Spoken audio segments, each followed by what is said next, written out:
সদকা করতে থাকুন, আল্লাহর দেওয়া মাল আল্লাহর কাছে পাঠাতে থাকুন। কেন? সম্পদ আমার, আমি যাব ওদিকে, থাকবে এদিকে, আমার লাভটা কি?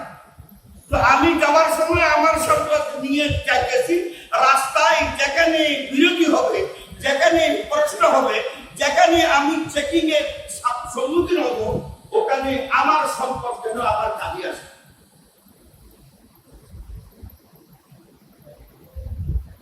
যাদের পিছনে রেখে যাব। হিন্দি ভাষায় একটা কথা, তো जोड़ गए वो छोड़ गए वो छोड़ गए।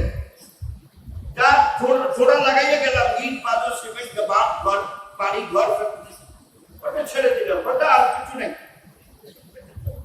जो खा गए वो उड़ा गए, যা খাইলাম তা উড়ে দিলাম, লাভবান থাকলাম।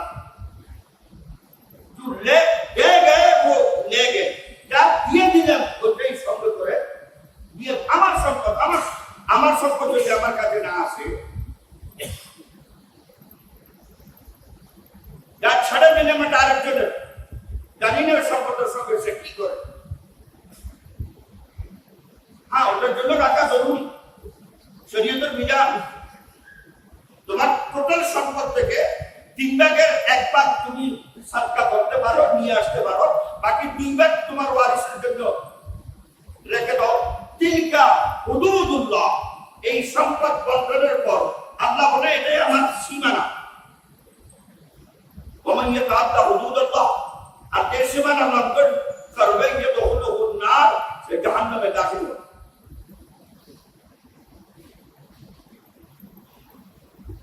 আমার সম্পদ আমি যাওয়ার সময় নিয়ে যাব, যাকাতের মাধ্যমে হোক, ফিতরের মাধ্যমে হোক, সাদাকার মাধ্যমে হোক। আর সদকা যখন দেওয়া হয় আত্মীয় স্বজন প্রথম, যেখানে আল্লাহ কথা বলছে সদকা দাও, সঙ্গে সঙ্গে কন্ডিশন লাগাইছেন জিল করবা, জিল করবা, জিল করবা, তোমার রক্তের আত্মীয় দিয়ে শুরু করো, তারপরে বাঁচে, তারপরে ইতিমখানা, মাদ্রাসা, অন্যজন, অন্য দেশ, অন্য জায়গা।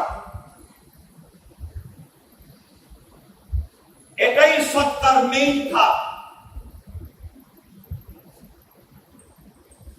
এক শরীফ মতে আলিম ওলামাদের এক শরীফ মতে শুধু ঢাকা শহর, বাংলাদেশের লোকেরা যদি জাতীয় যাকাত খরচ হয় হিসাব করে সত্যভাবে যদি